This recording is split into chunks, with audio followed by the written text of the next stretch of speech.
What is going on, trainers? DrumVillain here, bringing you some more Pokemon Go PvP content, and I've got a treat for you guys today. Not only have we ranked up and hit veteran rank, regaining all the elo that we tanked and lost in Ultra League, but we've also got a matchup in today's video against fellow content creator Dan Ottawa. You might know him from YouTube, great battler, and we have a fantastic matchup later on. It's a very clutch finish, so you'll have to wait until a little bit later to check that out, but I promise you it's a battle worth seeing. As well as that battle, I'm going to be showing you guys a couple of sets on my way up to and hitting veteran rank. And bear in mind, this is still quite early in the season. There are only a couple of trainers in the world right now that have actually hit legend rank so far this season. So we're quite happy to be hitting veteran rank at this point, and I'm pretty confident that as the season goes on, we are going to make it to legend rank and be bringing that to you guys as well.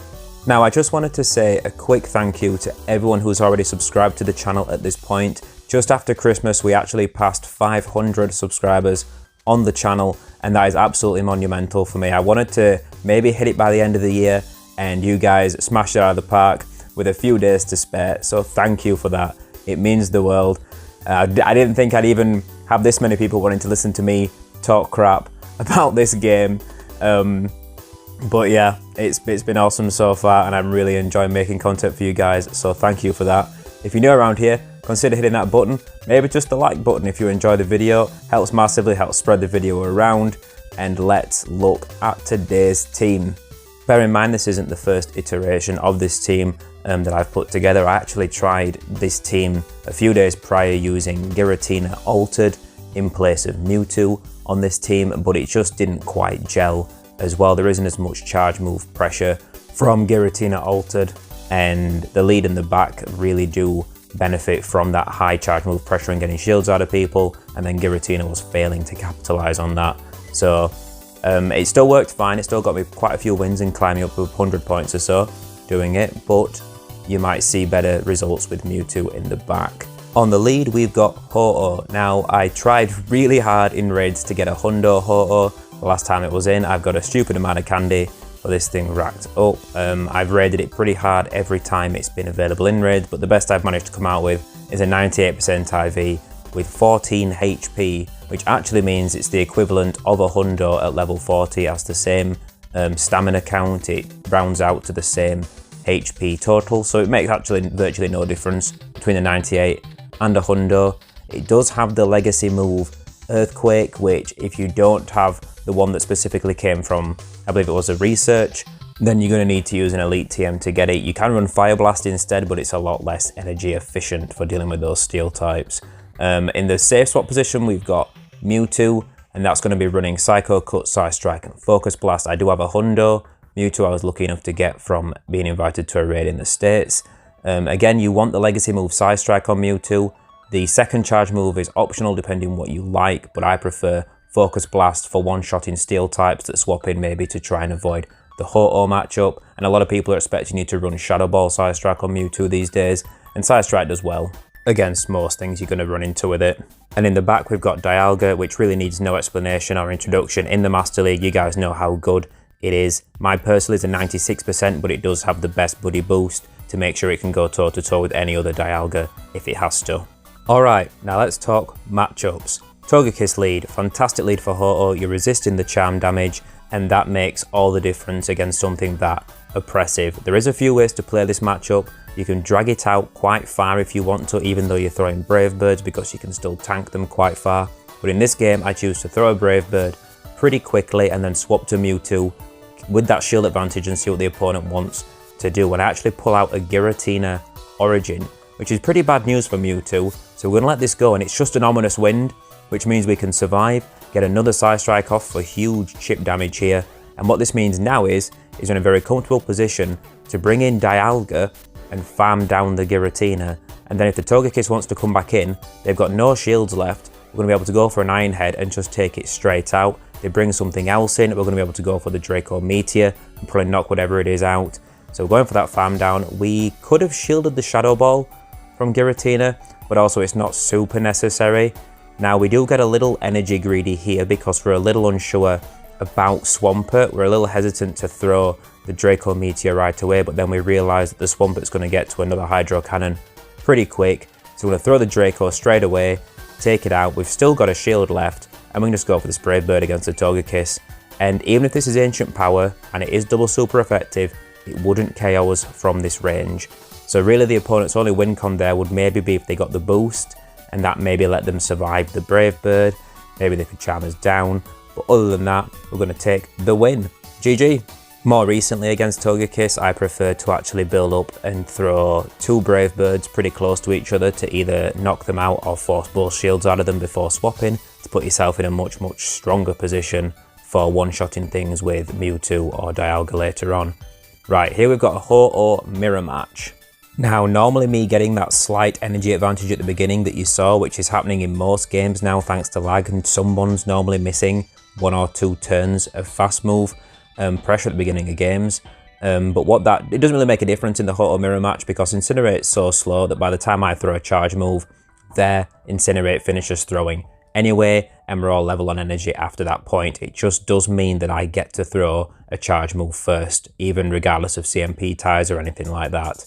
So we throw a Brave Bird and swap straight to Dialga and catch a Brave Bird from the opposing Ho-Oh, which is fantastic for us because we don't have to worry about shielding it, whereas normally Ho-Oh, you're kind of pressured to shield most things that they might throw at you. And we bait out a Zacian, who takes us out, sure, but now this Zacian it probably doesn't, unless it has Wild Charge, but it doesn't have Play Rough. If a Zacian has Wild Charge, it can do okay against Ho-Oh, but without it, you resist everything. And these moves still hit hard for sure, but we're going to be able to farm down completely thanks to the double defense debuff, and now we've got nearly 2 more Brave Birds to throw at their Ho-Oh again. We're going to throw this, I think, and swap to Mewtwo, but they actually let it through, and now we've got Mewtwo against Ayalga in the 1 shield, and we actually almost have another Brave Bird on Ho-Oh. We're going to go straight for the Focus Blast though. They're going to let it through, they do, bang! And I think that's the right play because they were going to feel pressured to save a shield for a potential Earthquake from Ho-Oh, whereas they would have thought that maybe they could take some Strike Strikes from Mewtwo. So sometimes you just got to go for those nukes and either force shields or get smashed to pieces, you know? Okay, now if you get a bad lead, like Kyogre, you can safe swap whichever Pokemon has a worse matchup against it. So we're going to safe swap Mewtwo because Dialga has a better matchup against Kyogre in the end game. Whereas even though Kyogre can do quite well against Mewtwo if it's willing to commit shields, they're going to be pressured to swap out because they don't want it, well, they want to save it for the Ho-Oh. And now, since we've thrown a Side Strike, they're obviously thinking that they can actually farm us down. We're going to go straight for the Focus Blast. Boom! That is 2 absolutely annihilated Dialgas thanks to that Focus Blast because no one is prepared for it. We take switch advantage. We've still got 2 shields apiece at this point, and this is worth a shield because I believe the Kyogre did build up to a Blizzard. Yep, so they got 2 Surfs back to back, which means they had enough energy for a potential Blizzard. And when you got 2 shields apiece, it was definitely worth the shield just to preserve the health to get the Dragon Breath damage off, because as we can see, they've got a Excadrill back, and Excadrill's pretty scary for this team because Excadrill's Rock Slide does massive double super effective damage to Ho-Oh, but it doesn't actually one-shot. And we're going to see this here because we actually attempted to catch a Drill Run here, but we actually failed to catch it. But now they have to still throw 2 moves to take us out, and we're going to shield because they've still got to build up to another Rock Slide to finish us, at which point we're going to get to a Brave Bird, force the last shield out of them, farm them pretty low because that Incinerate super effective damage is pretty intense, and we're actually going to be able to farm them down before they take us out, and we're going to take the win. GG. Now the reason we threw the Brave Bird was because we were actually pretty close to another Iron Head on Dialga, and we would have been able to get to that faster than they got to another Draw Run on the Excadrill if they did take out the Ho-Oh, so we were just securing that we had a win con either way there. Alright, we got a clash of the Johto Titans here, Ho-Oh v Lugia on the lead, a very nice shiny Lugia that they're flexing there. And this is a bit of a scary matchup. We get some lag. I don't know if we actually lose an Incinerate's worth of energy there. It's hard to judge when that happens. But we have to throw Brave Birds because Earthquake's double resisted. And a Brave Bird's not going to one-shot Lugia. Lugia is so tanky, it can comfortably take that.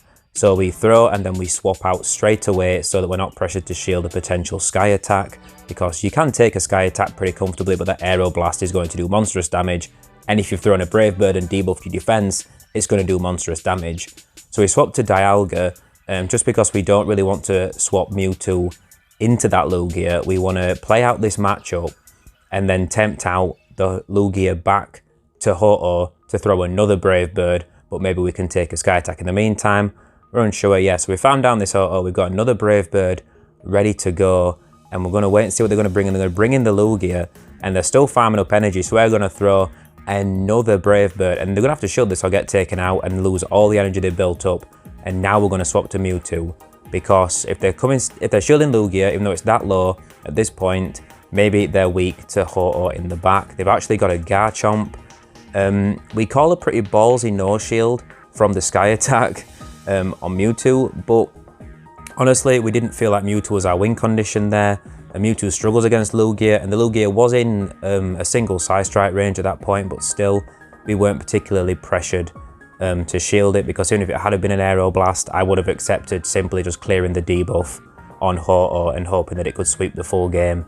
It was quite fortunate that it wasn't the Aero Blast, because we might have struggled otherwise with the Garchomp. It probably would have been able to just slightly bulk long enough to take out Ho-Oh combined with Lugia on its own if not. But we're able to get another Brave Bird at the Lugia and take it out. Good game. Alright, last matchup of the first set, and we've got Ho on the lead against Mewtwo. And this is pretty scary, and we don't actually lose any energy at the start of the match, which makes this a much worse matchup if you do, because you can't get an Incinerate through if they throw a Side Strike straight away. Now, they actually throw a Side Strike and bail out themselves to Dialga to catch a Brave Bird, and this is a great play by them. It puts a lot of pressure on us. We swap Mewtwo in, which isn't really the best call. We're kind of hoping the Dialga shields this Side Strike, but they don't. We kind of built up to bluff that it would be a Shadow Ball that would have taken them out. But honestly, we were just a little bit thrown out that we had thrown a Brave Bird from Ho-Oh at the Dialga, and we decided to opt for going for a full Psycho Cut farm down. And we're just going to go for Side Strike spam against this opposing Mewtwo. It's not quite got energy for a Side Strike of its own, so they're going to have to shield if they want to preserve this thing, or are they going to like put it all onto their last Pokemon with 2 shields. We do get that shield, and now they're throwing a Side Strike, and this is fine. We can let Mewtwo go down now. And I think we're tempted to bring Dialga in here, because Dialga's going to put a lot more pressure on farming that Mewtwo down before it gets to any move other than a Side Strike, which isn't particularly threatening to Dialga, whereas Ho-Oh's going to feel a little bit pressured by that. And we actually swap into Ho-Oh here, hoping to catch a Surf or a Blizzard or something, and we don't actually catch it. So we get farmed down for even more energy, but that's not too bad, because at this point, if the Kyogre throws a Surf and we shield, it can't make it to a Blizzard. It can only get another Surf off. And if it threw a Blizzard, then we could just farm down completely anyway at that point. Now we just got to hope that the Mewtwo doesn't have a Side Strike ready to go. I don't think it does, but then they make it to another Surf. And the main thing we were thinking originally was that we wanted to catch a Blizzard or a Surf on Ho-Oh, but we miscounted by one Waterfall, how close they were, and that gave them so much energy that they had basically 2.5 Surfs loaded at once by the time Ho-Oh went down, so they could get to 3 against Dialga and actually take us out. So if we had not swapped into Ho-Oh at all, we might have still won that matchup. Still, we take a solid 4-1 set and climb up pretty high towards the 2500 elo mark, and let's jump into the second set. Okay, so the main reason I wanted to build a Ho-Oh and put it on the lead of a team was Zacian leads. I have been seeing Zacian leads everywhere. It's incredibly strong. It makes a very good lead because it has access to such ridiculous charge moves, and it's just a difficult Pokemon to deal with. And since I don't have one myself that's any good IVs to use, I'm just gonna go ahead and build a Ho-Oh to counter it.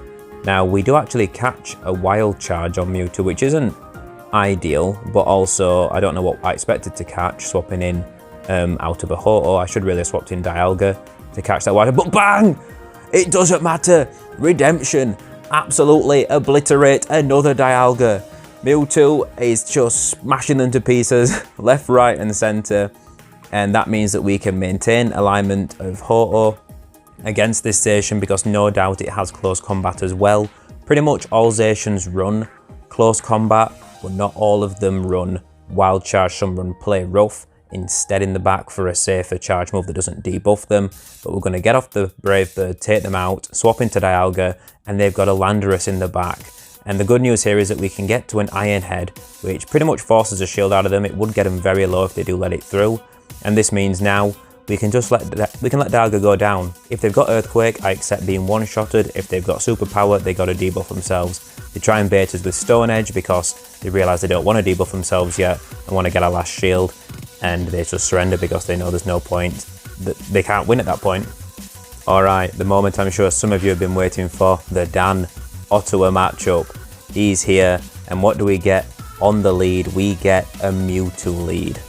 Now, I do always feel a little bit more pressure when I play against other content creators, because you feel like you're going to get showcased in a video if you make an embarrassing mistake, but this is a pretty solid matchup for the both of us here.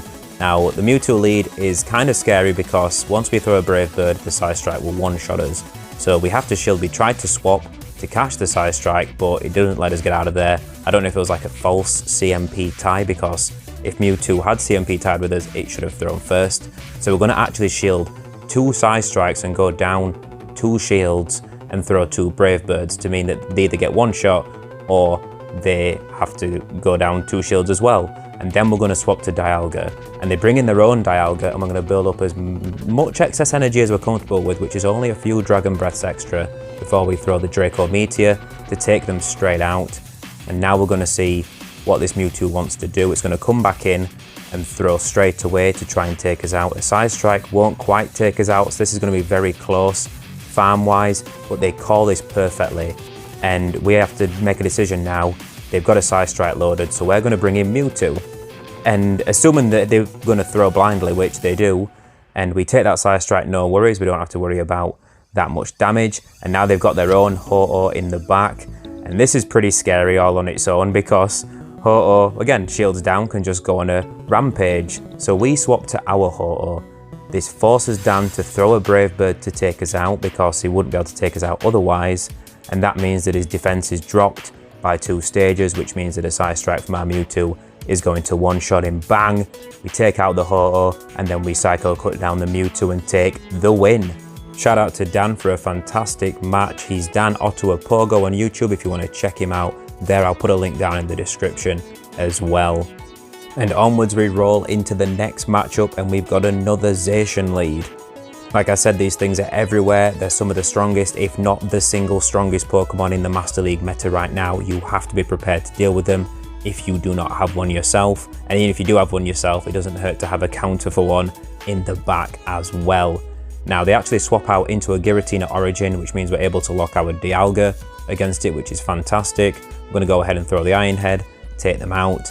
And we were expecting Zacian to come back in and thinking we might make it to an Iron Head, but actually it's a Ho-Oh that comes into Farmer's Down, and this is much scarier than Zacian coming into Farmer's Down. Now they've got a Brave Bird loaded, and this is really iffy for us.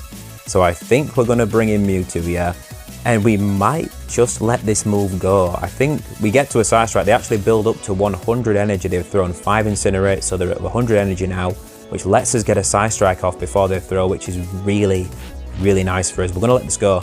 We're going to put it all on Ho-Oh to sweep, and they throw an Earthquake because they don't want to debuff themselves, which is amazing for us. They swap out to Zacian, and we store a Side Strike on Mewtwo and swap to Ho-Oh, because we're assuming that they don't have Wild Charge. If a Zacian stays in against your Ho-Oh on the lead, they've probably got Wild Charge and are going to build up 2 and throw 2. They swap out straight away. You can assume that they probably have Play Rough and do not have a Wild Charge to threaten you that heavily. Now, they're just able to get a clutch charge move off here, surviving with 1 HP and a Dream, but it doesn't matter too much because we've got a Brave Bird loaded on Ho-Oh that we can throw straight away, and we've got a Side Strike on Mewtwo loaded that we can throw straight away. Mewtwo will win CMP tie. If the Ho-Oh would have thrown against our Ho-Oh straight away, we would have shielded to make sure we got our Brave Bird off as well. But since we got to another Brave Bird, we figured we might as well shield Ho-Oh, throw that and take them out. And then even if there was some lag that took out our Ho-Oh, Mewtwo should still have won CMP tie with the Side Strike to still take the win. So we were just edging our bets there to make sure that we got that win. As a quick side note, if you do see a Giratina Origin on the lead, I do recommend that you throw 2 Brave Birds as close to back-to-back as possible and then swap either to Mewtwo or Dialga. Either's fine, but it's just mainly to force those shields out of them before you give up switch to such a, because it is an awful lead for this team in general and quite difficult to deal with. Alright, now in this matchup we had another Zacian lead that actually swapped out to a Dialga. And Dialga is quite an awkward safe swap for this team to deal with, because if Ho-Oh's good against the lead, but Ho-Oh's also good against the Dialga, so you know, what do you do with that? I recommend you stay in, and we throw an Earthquake to force a shield. I'll one-shot them, we get a shield. So now we're going to build up to another Earthquake, but throw a Brave Bird and then swap out. And it's a shame we didn't throw an Earthquake, because we would have one-shotted a lot more cleanly there, and this energy would have just completely gone to waste. But either way, we catch on our Dialga, and we wanted to make sure we baited the Zacian back out, and we figured we might make it to an Iron Head if they don't throw a close combat straight away. And this is fine for us, it's going to do big damage, won't quite one-shot, but does a massive chunk. And this means that the Zacian isn't really that much to worry about at this point. We are going to bring the Ho-Oh in since they can't snarl us down, I believe, because they are quite close to another charge move, and they've actually got a Giratina Origin in the back, and this is awful to deal with since we don't have Shadow Ball on Mewtwo, our Dialga's knocked out, so we actually catch a move on Ho-Oh, which it turns out it's just an Ominous Wind, which gives them a little bit of farm, but they still come out of it with less energy than they had when we swapped out to catch. So we do shave a couple of Shadow Claws worth of energy off of them there, but we do need to make it to 2 more Side Strikes, one to get the shield and one to knock this thing out. And then we've got to knock out the Zacian, which is incredibly unlikely to happen at this point.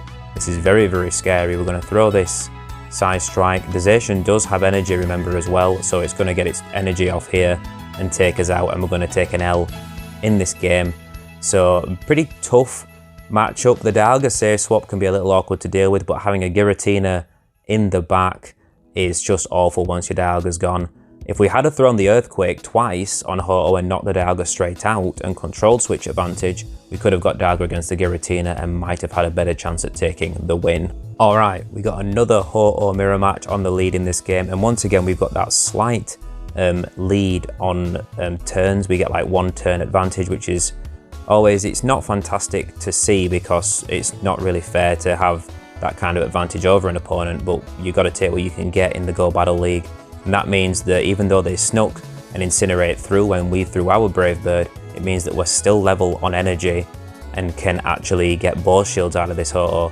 Then we're going to swap to Dialga, because a Dialga safe swap when you've got a 1-0 shield advantage is incredibly hard for an opponent to deal with. They bring in a Zacian and we're just going to go straight for the Iron Head, do big damage. And now we don't mind if this is a close combat and if it takes us out, because we're just going to be able to farm this Zacian down with Ho-Oh and maybe get to another Brave Bird to finish off their Ho-Oh. Now we are going to specifically bring in Ho-Oh because we feel like they're probably not going to have Wild Charge. They might do, and this one does. Bang! Absolutely annihilates Ho-Oh, but you can survive a Wild Charge if you're not debuffed. But now we're just going to have to hope that Mewtwo with a 1 shield advantage can sweep this game, and they've actually got a Togekiss in the back. So this is kind of scary. We have to throw at a specific moment to make sure that they're not going to sneak any charms through, because we need to spare all the health we can get. I don't know if they wanted to throw the energy on the Ho-Oh there very quickly by doing that swap, but we already built up to 2 Side Strikes. We were planning to throw them back to back. So we actually take out the Ho-Oh, deny them the energy that it had, and then we can make it to 1 more against the Togekiss, and the opponent's going to surrender there. So we're able to take another 4-1 set, and that is definitely going to be enough elo gain to push us up into the veteran rank. So let me know what you guys think of the team. What are you guys running in the Master League? I'm thinking about building a team around my Shundo Altered Giratina next. I'm not 100% sure what to pair it with at the minute, but I'll have a bit of an experiment around and see what I can find. Thank you for watching this far. If you haven't subscribed yet, why not? It's free, and those of you that have subscribed already, you're absolute legends. Thank you for that, and I will catch all you guys next time.